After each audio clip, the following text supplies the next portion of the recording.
The Northern Regional Security Council has unveiled plans to curb the increasing spate of crime, especially armed robbery in parts of the region. The Security Council's decision follows separate incidents of robberies with recorded deaths and injuries, with the police themselves not spared in the activities of those miscreant. JoyNews' Hashmin Mohammed reports. In the last couple of weeks, there have been several cases of robberies with recorded deaths and injuries, with victims including police officers. Residents have raised concerns of the growing insecurity coupled with rampant attacks targeted at some fuel stations and homes within the Tamale metropolis. Attendants at one of the oil marketing companies, which had their fuel station attacked at separate locations, Abdelrazak Hudu, tells JoyNews how some robbers killed a driver and bolted with an undisclosed amount of money. January of this year, I was in Accra around 2 a.m. had a call from our station manager that there has been a robbery at our station. I asked him whether there has been a loss of life. He said no. Then the next morning around 5 he called again and said they've seen a dead body at the place. So when they went around, they realized that a customer who has come to park his long vehicle to take a nap, so the next day he continues his journey. These people went there and killed this man. They killed the man, broke the windscreen of his truck, make away his property. They went to our station, broke our glasses, broke our safe, and took an amount close to 1,600 Ghana cedis. And 2 days later, they went to Dukes Petroleum on the same route and robbed the station. Their watchman too was also hospitalized. They went to Guel and robbed their station too. Their watchman was hospitalized. Then they went to our own station again, around Nyampala, Kasargu. They robbed the station and our watchman was beaten to an extent that he was hospitalized for 3 solid days. And the recent one at Kapaire. This is unfortunate. The man, very innocent man, he went there to steal and leave him. They went and killed this man. So this issue is becoming a situation where people are not even secured. You are not even safe. You can't even do business and keep your own money with yourself. It's not fair. Following the complaints by the residents and the oil marketing companies, the Northern Regional Security Council, REGSEC, says it is intensifying security at various points in the region and will also launch a security operation codenamed Calm Life to deal with the situation. Northern Regional Minister Salfu Said is the chairman of REGSEC. We have witnessed an intermittent armed robbery attacks on various filling stations within the Tamale metropolis. So adding all these things together, Regional Security Council resolved that after painstaking and sober reflection on the security challenges that we are confronted with in this part of our country, we decided to launch Operation Surdo, that is in Dabane, and in English that's Operation Calm Lives. One, people need to be reassured. Investors need to be reassured.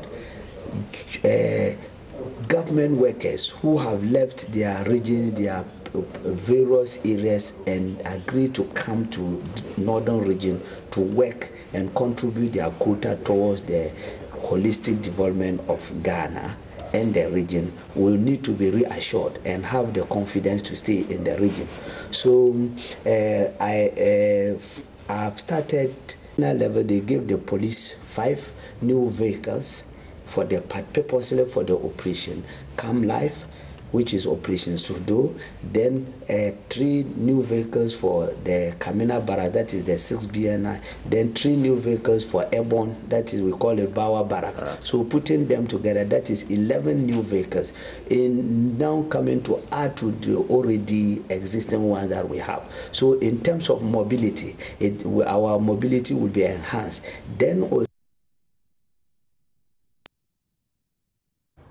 And we're still staying up north. The concerned Kusog youth embarked on a demonstration this afternoon to demand answers to why work on the Bolgatanga-Boku Road in the Upper East region has stopped. The youth group, with members from at least 4 districts of the region, say construction work on the Bolga-Boku Road, which were going steadily, have suddenly stopped. And they are alleging that the Brazilian contractors Queiroz Galvao have left site. We'll be speaking to Albert Sori on the line for more on this. Hello, Albert.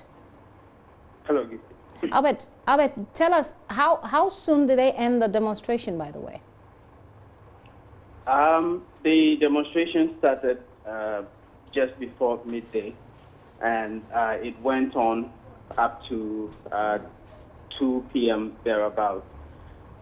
So it was about 2 hours approximately. Right. And whilst they were at it, did they receive any responses to the concerns they had raised? Yes, the demonstration went all the way to the Pusiga District Assembly, where the demonstrators presented a petition to the district chief executive for the Pusiga district. With the petition contains the concerns that they have regarding the fact that the road construction has stopped, and because of that, the portions of the road have become a haven where armed robbers take advantage to rob travelers of their possessions. People have been robbed of their motorcycles, drivers have been robbed of their monies and all of that. So they've presented this petition to the Pusiga District Chief Executive, and so that he could forward it to the president, that they want work on the road to resume as soon as possible, so that the road can finish within the time that they expect. Help us understand, paint a picture, since we don't have any pictures at the moment to show our viewers. Paint a picture for us. How bad is this road situation? Yes, so the Bolga-Boku Road has been one of the major concerns of people in the Upper East region generally. Now, it is one of the most, or I should say, it was one of the most dilapidated roads, major road for that matter in the region. And so previous governments that have come, the cry has always been for this road to be fixed. Now, during the run-up to the 2016 elections, President John Mahama at the time, former President John Mahama, during the accounting to the People's Store, cut sword for the construction of this road in the Boku West district. Now, he followed this up with a promise when he was campaigning in November of that same year, 2016, where he promised the people that funds had been secured for the construction of the road, and it was going to be constructed from Bolga all the way to Polmakum in the Pusiga district. So it will run through Boko. And the promise he made was that the funds had been secured and that Brazilian contractors, Queiroz Gavao, were given the contract to finish the road within 910 days. That was what the former President Mahama said. Now, shortly after that, work started, and it had been going on very well until recently we started realizing that the work was no longer going as speedily as it had started. Now, when you travel the road, you realize that portions of it have been almost complete. It has been tarred, especially from Boko West onwards, from Zebila moving towards Boko. You realize that most portions of the road have been properly done, and it's almost, I should say, about 95 or 90% complete. But then when you are coming back to Bolga and you pass that same district, which is the Boku West district, and you are coming back, you realize that the work there is no longer ongoing. And so the road there is very bad, it's dusty, and there are even road signs warning drivers to slow down and all of that. So that is the situation. It's like half of the road has been done, the other half and some other portions have been left in some kind of haphazard nature, and that is what is causing the concern. Do you have an idea what's contained in the petition they sent to the government representative today? Yes, so one of the concerns they raised is the fact that this road has been a major concern for everyone in the region, and so the cries have always been for the work to start, and they cannot understand why after it looked like the work had started, now it has stopped and no explanation is coming. So they want work to resume, or otherwise some explanation should come as to why the construction work has stopped because of the problems that the incomplete nature of the road is causing. Right. Albert, has there been any response from the Brazilian company? No. As a matter of fact, I cannot immediately confirm whether they have in fact left site. What we know is that they are not working at the moment. But the allegation that these youth are raising that they have left the site is what I cannot immediately confirm. So we are still checking that. Well, we'll surely check that and bring our viewers a lot more details on that. Albert, thank you very much. Albert Sorry is our Upper East Regional correspondent there.